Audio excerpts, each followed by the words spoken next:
Hi, it's Dre Griggs with Obsidian Wisdom. Today we answer the question, what is the best way for me to start delegating tasks?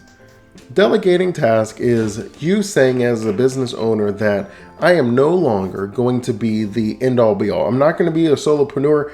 I have to add to my team. Whether you have to add to your team because your company is growing and because of the growth you have to grow your team, or it's because you're noticing that there's a bottleneck in your company and you are that bottleneck. You spend so much time with so many different hats on that it just doesn't seem there's enough hours in the day for you to get everything done. Or you just simply are saying, you know what, I'm at a point in my business where I'm interested in spending a little bit less time actively in the business and maybe a little bit more time outside of my business where I can get a high level view and make small changes and tweaks that will help the overall efficiency of my company instead of me doing the little things that are necessary just to keep the lights on. When it comes to delegating tasks in your company, a great place to start for you to know where you should delegate a task is to start by saying, who can I get to do a task, not how can I do this task. It's a very subtle difference, but if you spend a lot of time like me, maybe watching a YouTube channel on a tutorial, I've done so many things in my house, and I probably have like a 90% success rate. You know, I've messed some stuff up, I've broke some pipes, I've flooded a house, like I've messed up along the way. But overall, I've done a really good job of everything. And one of the things I've gotten better at is saying if this task takes a certain amount of time and it's not even going to be the same quality as a professional, then that would be a task that I would say I should probably look at getting someone else to do that. Now, when it comes to you and your business and how do you delegate the task to someone, it becomes important to make sure that you're finding someone who is a critical thinker and someone who is trustworthy. Those two are most important because there is no way that you can write out every single little thing. You can't solve every single problem for the person before they even start working. You want the person to be able to critically think in the sense that, hey, if you can think of a better way to do this, then I'm all ears and go ahead and try that. And we can talk about it. And as you can already tell, that would require a significant amount of trust from you. So you need someone that is a critical thinker where they're adding value to your company, where they are saying, this was a good start and I'm going to grow this position.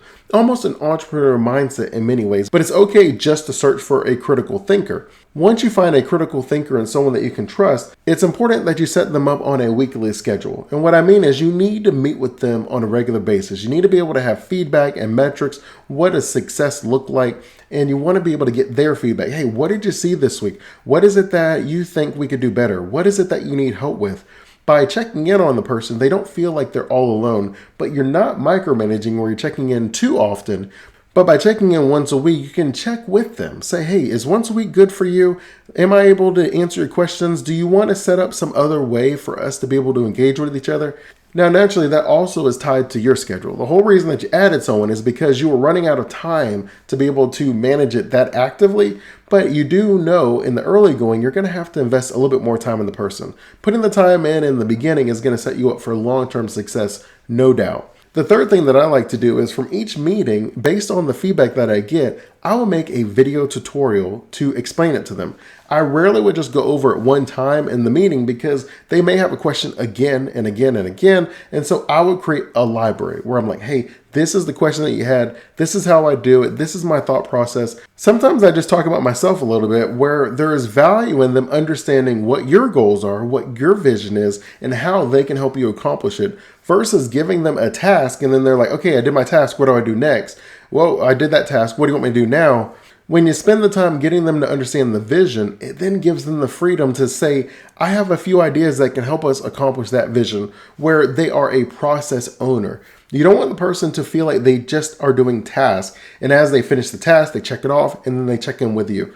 You want them to be a process owner. If you're going to delegate something to someone, give it to them completely. Tell them that you trust them, and you expect them to critically think, and it's okay to fail. That all failure is a feedback loop. And what that means is if I see that you're doing something that I wouldn't have done it that way, on our next weekly meeting, I'm going to ask you, hey, I noticed that you did this. What was the thought process behind that?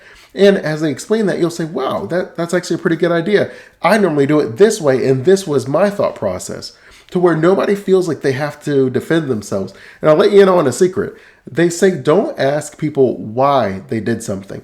Why is a paralyzing word because most of us don't really know why we're doing things. When you were a kid and your parents asked you why, you just had a deer in headlight look where you're like, oh, geez, I don't really know why I did that. I just had this urge, this feeling, this thought, and I did it, and here we are. And now I know that you probably don't want me to do it anymore. It's the same even as adults. We ask ourselves and other people why we do something, and it's very difficult to understand why. So instead, try to use the other ones like what and how and where and when. And I often will use what a lot, or like, what were you thinking when you did this? What were we hoping to accomplish when you did that? Where do you see that plan leading the company in the future? To where they are now separated from your question, where they don't feel like they have to defend themselves. Now, granted, some people are just sensitive, right? And that's okay. That's a normal part of life. But the thing you can do to help them feel a little bit more comfortable is to ask questions without saying why. Because we naturally feel like, okay, you're questioning my thought process to the point that I feel like you must not agree with me. And that may or may not be the case. But when we don't use why, people are saying, okay, you're asking about this thing over here. You just want a better understanding of what I'm doing. And sometimes I tell people that, hey, this is just a meeting for me to get a better understanding of what you're doing to see how I can help you. And the last step of effective delegation is you want the person to know that you're going to grow the position with them.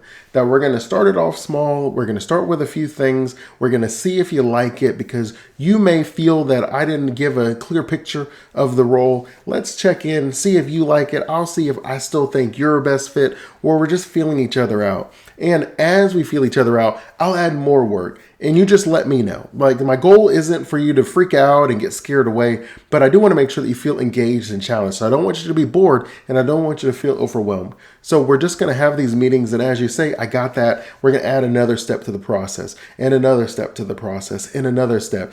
And as each of you have new ideas, you'll bring them to each other as you grow the process where they're like, okay, I didn't understand the first step as much as I do now that I have steps 1 and 2. Or I didn't understand the first portion of this until I got to see how it ended. And now I understand what we were setting up for.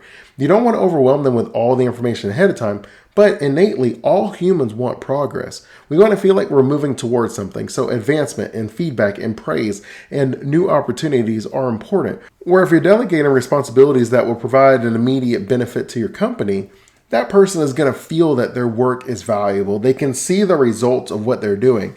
Now, on a side note, that also means that you can't give someone a role that you haven't done, where some people are like, well, I don't want to do that work, so I'm going to hire somebody. You really can't train someone if you've never done the work yourself. So you do want to go through the process. You want to be able to give them something where you're like, hey, I've been doing this for 3 or 4 months. These are the problems that I ran into. These are some of the things that I hope that you're able to come up with a better solution for. But I will tell you that I've made these tweaks along the way. So we will continue meeting and then we will figure this out together. To where the person is not like, hey, look, here's like a Udemy video. Go ahead and watch that and then get started. Yeah, that sometimes can work, but it doesn't really have the benefit of creating a role in a culture within your organization where that person understands how vital they are. When you make it seem like an afterthought where you're just going to give them this video and then they're going to kind of do it on their own and maybe it works, maybe it doesn't, and the only time they see or talk with you is when they're messing up, that person's going to be looking for a new opportunity pretty quickly. You want to be able to talk with a person whether things are going up or things are going down to where they are just enjoying the relationship, that you're investing in them, that you're spending time understanding them, their goals, their needs, and then you're tailoring your roles to help them achieve their goals. Everybody wants progress. Everybody wants advancement. Nobody likes feeling like they're spinning in the hamster wheel. If you like the video, I ask you to like and subscribe, and feel free to check out other Wisdometric videos if you're looking for ways to eradicate financial stress, generate passive income, and build a prosperous retirement strategy.